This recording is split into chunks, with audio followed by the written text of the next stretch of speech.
Good morning, ladies and gentlemen. Welcome to my channel. Today, I'm going to be speaking to you about the fourth of the first four-part series on the evolution of soul as per Vedic astrology and what are the hidden information codes, secrets that we can find buried there. Before I begin, a couple of housekeeping things here. If you're watching this on podcast, I urge you to check out the YouTube presentation because the picture is worth 1,000 words and I'm presenting this on YouTube channel. The YouTube channel link for the video is in the description box for every video. That's one. And I would also encourage you to follow the channel because there's a lot more content coming through as downloads for me. I'm just sharing this. Think of me as the voice that is sharing this information as it is coming to me. Next point. If you are watching only about your ascendant, if you're an earth, air, fire, or water sign, I encourage you to watch the others as well because guess what? As human beings, we are surrounded by friends, family, colleagues, all the other humans who are all having another signature stamp, even your children. Each child is coming with a different signature. So you might even find out what their ascendant are by the very things that I discuss on those channels, on those other videos. Okay. So today we begin this blue triangle that you see on the screen. This blue triangle appears to be a desire triangle, the desire triangle of the human being, which goes from the third house to the seventh house to the 11th house and feeds it back to the third house. Think of all of these four-part series that we are examining in the first half of soul astrology. It's continuously evolving, like I said. Think of this as examining the canvas. If you think of soul and the life that you present here in this body and in this time as a painting, the painting which you create from your life, think of what I'm presenting here as the canvas of your life. We are examining the canvas upon which your painting is resting. The painting will change throughout life as you mature and as you age, but the canvas remains pretty much the same because you're born under a particular ascendant. So, the third house is the house of deliberate action. It's the house of skills, all kinds of skills and talents. Motivation, your roots of motivational being, how you are motivated as an individual starts in the third house. This is the beginning point. It is also the beginning point or the origin of your sexual desire. When I say sexual desire, it doesn't just translate to the actual physical manifestation of it. It's the life energy that you feel inside you. Remember, sexual energy is just life energy. So that life energy, that's the beginning in the third house. In the seventh house, which is the Kendra house, why we are examining at the first level of astrology of understanding soul, all the Kendra houses, is because the Kendra houses, this diamond, blue shaded diamond, is the fundamental foundation of your life, who you are, how you are changing as a soul in the first house, fourth house, seventh house, and 10th house. So we have already examined the first house in the first four-part series. In the second house, we examined the 10th house. In the third one, the fourth house. And now we are coming to the 7th house. So we are redefining the Kendra or your foundation aspects and how they shift and change. What are the energies that shift and change in you through your life? What changes the canvas of your life? Okay, what changes the nature of your painting on that canvas? That's what we are examining. So 7th house stands for, typically, where you bring to the external half. Remember this, we spoke of night and we spoke of this half of your chart as day. So the moon half, the ruler of this left half of your chart is the moon and right half is the sun. So what energies appear in your daytime half is what you bring and get from the external world. What appears on the left side is what you get from inside you to the external world. So both are needed, obviously. But the spouse, your lover, the partner, business partner, trade, commerce, contracts, legal contracts, place of foreign residence, because first house is the native place residence, seventh house becomes other places residence. All of these aspects have things falling on the left and right. So basically your first and seventh house have got two halves. You're split in half. One part of you is always interacting with the external world, one part you're always evaluating in your internal world. Same with the house of the spouse, the house of the lover, house of intimate relationships, marriage. Marriage is a form of legal contract, so that's also split in two. Some part you're showing to the external world, some part you're re-evaluating in the internal world. It's like a bridge. First and seventh houses are the bridges between internal world and external world. Moving on, this energy then feeds back to the social community. The 11th house is for social community, social media, how you are present in a larger community of the world. It also stands for gain of wealth, of money, gain of health, how you get good health, how you get popularity, how you get fame. So all the earthly things that we desire as humans, fame, popularity, good wealth, good health, good presence in the social community, all of these things come from the 11th house. And that energy in turn feeds you back to the third house. That's what you're seeing here. And this we will examine through ascendants, through dharma, artha, kama, moksha, through sattva, rajas, tamas for every ascendant. Okay, keep watching. So we begin with the fire signs, Aries, Leo and Sagittarius, and how the desire body, I call this the desire body for a reason, and we'll see as we go along through all the 12 types of ascendants, okay? Because it is everything to do with your desire. What you desire for yourself, what you desire in your spouse, partner or lover, your intimate connection with the other, and what you desire from the world at large. So in Aries, how does this play out? In house number 3, you have karma, you have desire. So for the fire signs, the desire body has a lot of desire in them moving around for Aries, Leo and Sagittarius.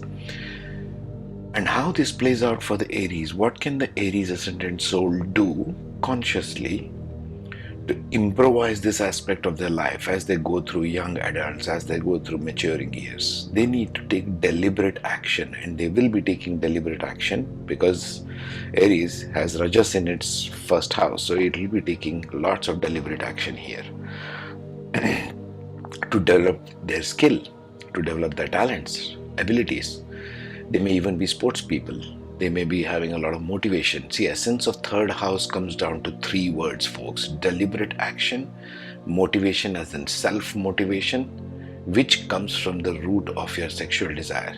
Your sexual or life energy is what feeds you to motivate yourself. It's the life-giving energy. It sustains all life.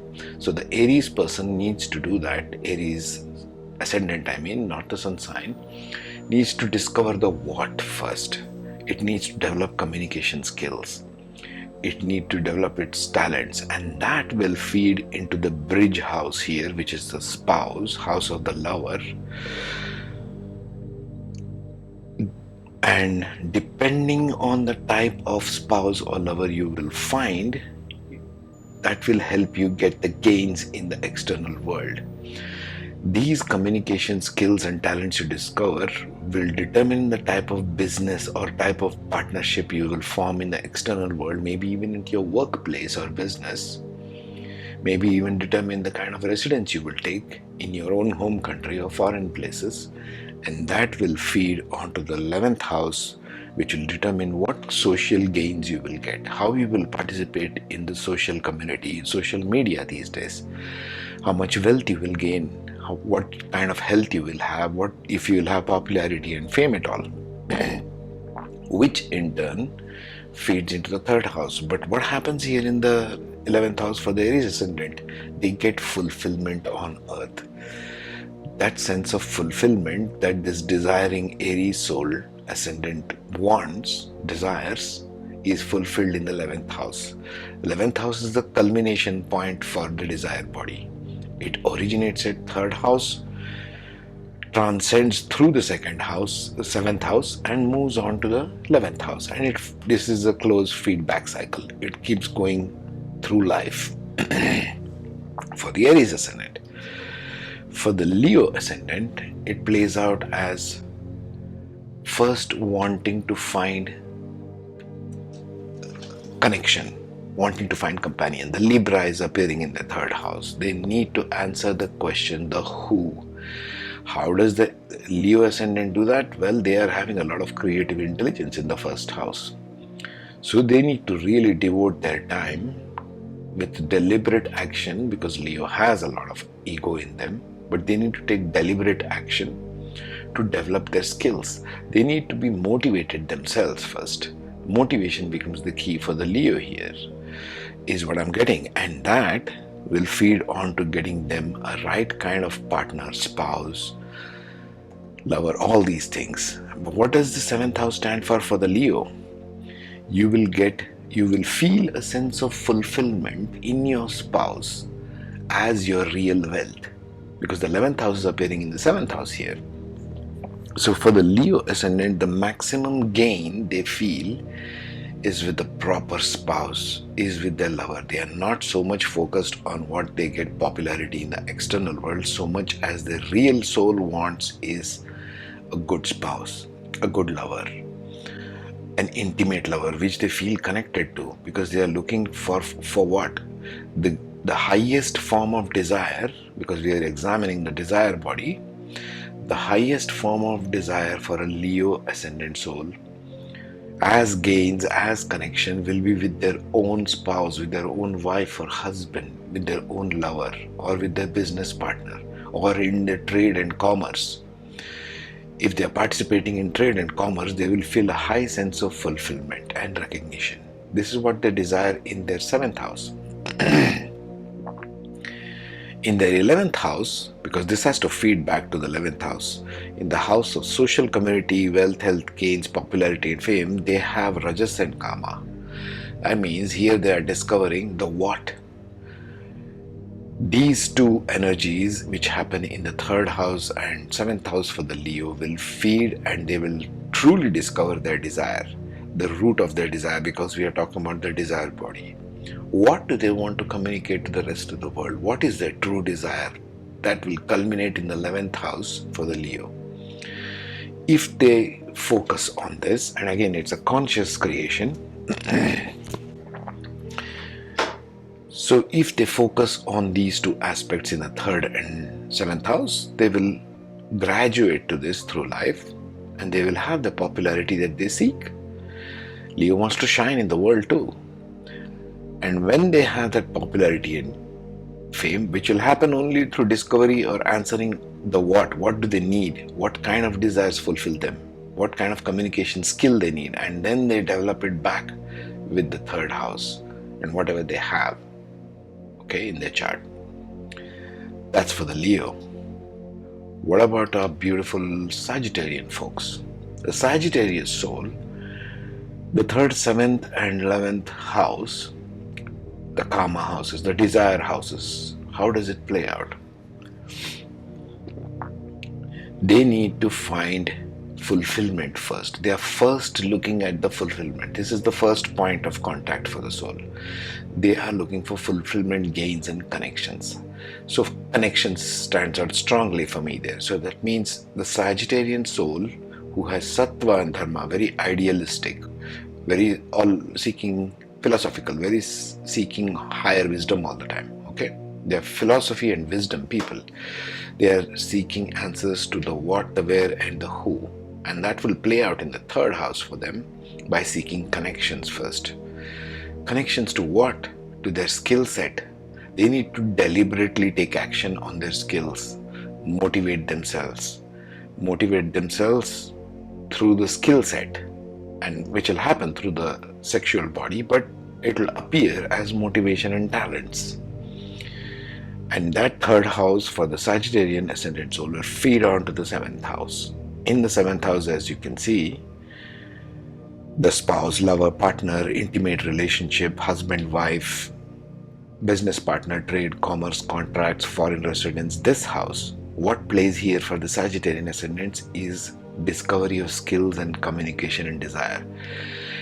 Desire stands out to me there because how in the house of desire, karma, and in the seventh house they have desires. So Sagittarian souls have a strong innate connection to the desire body, built in. This is built into the Sagittarian ascendant soul. They can find out the true desire and the root of desire if they work on finding out their core of desires, which they are built for because they are seeking higher philosophy and wisdom in the first house, as you can see. That first house where you're seeing in the chart is reflected back to the seventh house, and that seventh house in turn, if they work on the discovery of the skills, they will move on to having the name, fame, recognition, the good health and the good wealth that they seek in the external world. But what are they seeking in the external world? They are seeking the liberal energy, the who. Who am I doing this for? Fulfilling need for connection and companion. That sense of fulfillment with a partner, be it their own or be it the rest of the world.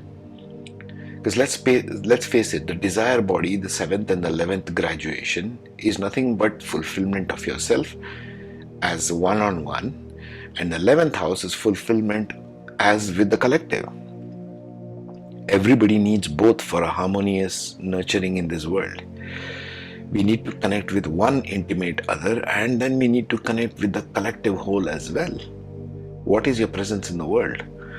And in the 11th house, the Sagittarian soul is asking the question, who am I doing it for? That who, or the number of who's, if you want, the number of people that they are wanting to connect, is the social community, in the social media perhaps these days. That's what will be fulfilling for them. They are not too much concerned about wealth, health and gains and popularity. Why? Because Sagittarius is about higher wisdom, higher philosophy all the time. So they are seeking more of social community connection, and that connection will feed that back to third house and they'll get motivated. The way to motivate a Sagittarian ascendant soul is this cycle, what the blue triangle you see here. Follow this path and you will find fulfillment in it. Okay? Keep watching. Next one we will approach the earth signs.